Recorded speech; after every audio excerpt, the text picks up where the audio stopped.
Já ouviu falar sobre a igreja de Sardes? Apocalipse capítulo 3, versículo 1 ao 6, encontramos a carta de Jesus para essa igreja. Neste vídeo, vamos estudar esse texto bíblico e entregar informações valiosas sobre a cidade de Sardes e sobre essa carta que Jesus enviou para essa igreja. Não sai daí!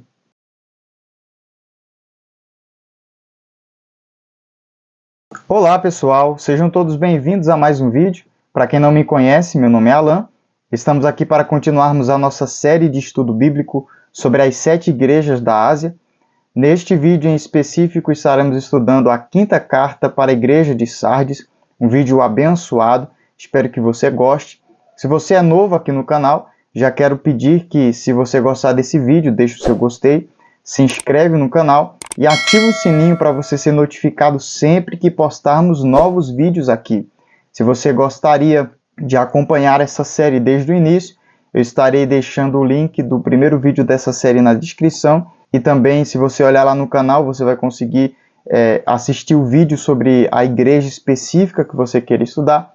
E eu espero de coração de ajudar vocês em alguma coisa. Destinatário da carta. Apocalipse capítulo 3, versículo 1. E ao anjo da igreja que está em Sardes escreve: Isto diz o que tem os 7 Espíritos de Deus e as 7 estrelas. Eu sei as tuas obras, que tens nome de que vives e estás morto. Aqui no versículo 1 encontramos para quem Jesus estava enviando essa carta, que era para a igreja que estava localizada na cidade de Sardes. Quando falamos na cidade de Sardes, falamos de uma cidade gloriosa, de uma cidade famosa. Falamos de uma cidade que foi capital da Lídia no século 7 a.C., que teve os seus dias áureos durante o reinado do rei Creso. Sardes estava localizada no esporão norte do Monte Timolo, 450 metros acima do vale onde ela estava situada. Sardes era uma cidade fortificada, uma cidade murada, famosa por suas fortificações. Mesmo com essas fortificações, Sardes foi invadida, foi subjugada pelo rei persa Ciro no ano 529 a.C., quando sitiou a cidade por 14 dias e quando os guardas da cidade estavam dormindo, ele penetrou na cidade por um buraco na parede, que era a única parte vulnerável da cidade. Em 218 a.C., Antíoco Epifânio dominou a cidade da mesma forma que Ciro. A cidade foi reconstruída por Alexandre Magno e foi dedicado à deusa Cibele. E em 17 d.C., Sardes foi parcialmente destruída por um terremoto. Foi reconstruída novamente pelo imperador Tibério. Ela acabou se tornando uma cidade famosa por causa da sua imoralidade. No momento em que a carta de Jesus para a igreja de Sardes foi escrita, Sardes era uma cidade gloriosa, era uma cidade grande, era uma cidade famosa, porém era uma cidade de um alto nível de imoralidade. E se analisarmos a carta, pelo que parece, a igreja que estava localizada na cidade de Sardes também não estava muito bem. O remetente da carta, Apocalipse capítulo 3, versículo 1. E ao anjo da igreja que está em Sardes escreve: Isto diz o que tem os 7 Espíritos de Deus e as 7 estrelas. Eu sei as tuas obras, que tens nome de que vives e estás morto. Aqui ainda no versículo 1, encontramos outra informação, que é quem estava enviando a carta para a igreja de Sardes, que ele se apresenta como aquele que tem os 7 Espíritos de Deus e as 7 estrelas. Eu vou fazer outro vídeo separado desse para falar sobre os 7 Espíritos de Deus. E lembrando, ativa o sininho das notificações para você não perder o vídeo onde vamos falar sobre os 7 Espíritos de Deus. Hein? E sobre as 7 estrelas, a própria Bíblia já nos dá a explicação. Apocalipse capítulo 1, versículo 20. O mistério das 7 estrelas que viste na minha destra e dos 7 castiçais de ouro. As 7 estrelas são os anjos das 7 igrejas e os 7 castiçais que viste são as 7 igrejas. Então, As 7 estrelas são os anjos das 7 igrejas. Comentamos aqui já sobre a interpretação acerca desses 7 anjos, quem eram esses anjos, quando estudamos sobre a igreja de Esmirna. Eu vou deixar o link desse vídeo aqui na descrição, se você quiser. Clica lá no link e assiste esse vídeo também, que vai ser uma bênção. Conteúdo da carta. Agora nós vamos analisar o conteúdo da carta de forma separada. Primeiro conteúdo, vamos falar sobre a exortação para a igreja. Apocalipse, capítulo 3, versículos 2 e 3. Ser vigilante e confirma o restante que estava para morrer, porque não achei as tuas obras perfeitas diante de Deus. Lembra-te, pois, do que tens recebido e ouvido, e guarda-o, e arrepende-te, e se não vigiares, virei sobre ti como um ladrão, e não saberás a que hora sobre ti virei. Aqui nesses 2 versículos vamos ver a exortação de Deus para a igreja de Sardes. Deus chamando a igreja para o arrependimento, exortando a igreja a praticar as suas primeiras obras, a se voltar para com ele, a reatar a aliança. Ele vai dizer, ser vigilante.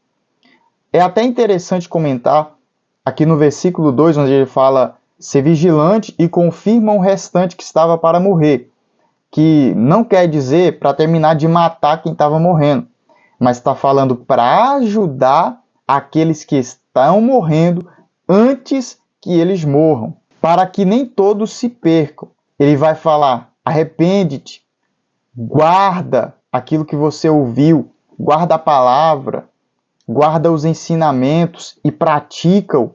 E ele dá um alerta.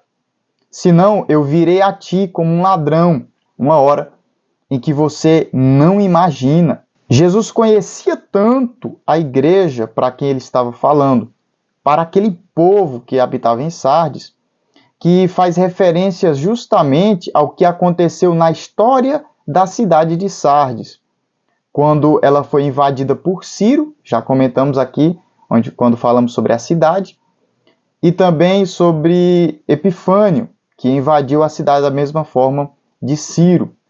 Como? Uma hora em que eles estavam dormindo, sorrateiramente. Uma hora em que eles estavam dormindo. Uma hora em que eles não imaginavam.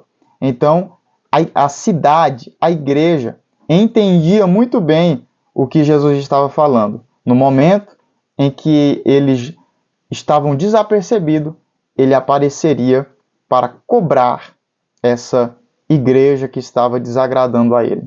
Segundo conteúdo da carta, e o último, são as promessas.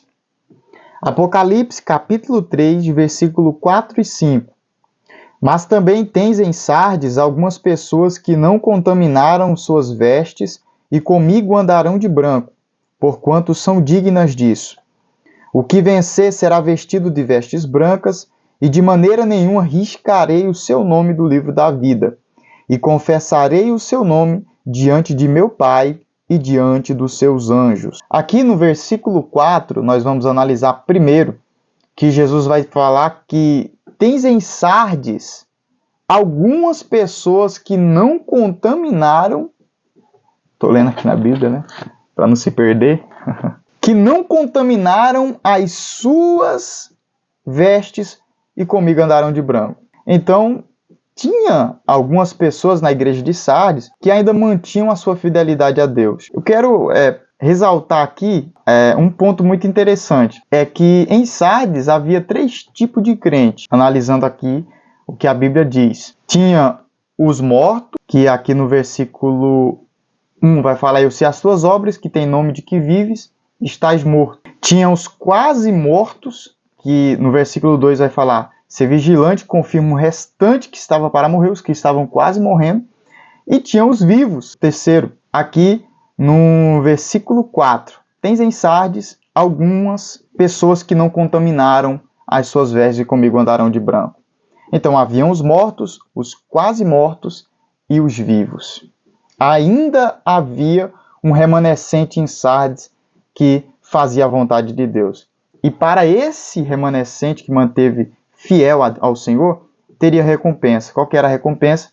Ir comigo andarão de branco. Branco fala de santidade, fala de pureza e também fala sobre a salvação. Aquele que permanecer fiel até o fim será salvo. Outra promessa para aqueles que se mantêm fiel e que não se contaminam, o Senhor garante que não riscarei o seu nome do livro da vida. Ou seja, que aquele que se permanecer fiel ao Senhor, aquele que não se contaminar com o restante, de maneira nenhuma perderá a sua salvação. De maneira nenhuma o Senhor riscaria o seu nome do livro da vida. Terceira promessa é que aqueles que se manteve fiel ao Senhor, o Senhor confessaria esse fiel diante de Deus e diante dos seus anjos. Lembrando que Jesus disse a mesma coisa. Mateus capítulo 10, versículo 32. Portanto, qualquer que me confessar diante dos homens, eu confessarei diante de meu Pai que está nos céus. Por isso, vale a pena ser fiel e obter essas promessas. Se você gostou desse vídeo, quer continuar estudando a palavra de Deus, não perde tempo. Ativa o sininho das notificações, se inscreve no canal. Se você já foi inscrito, obrigado demais pela sua confiança. Mas se você não foi inscrito, nosso canal é pequeno, talvez vá demorar muito para o nosso conteúdo aparecer para você de novo. Então aproveita essa oportunidade, se inscreve, ativa o sininho e sempre que postarmos novos vídeos, o YouTube vai recomendar para você. Espero aqui no próximo vídeo. Grande abraço!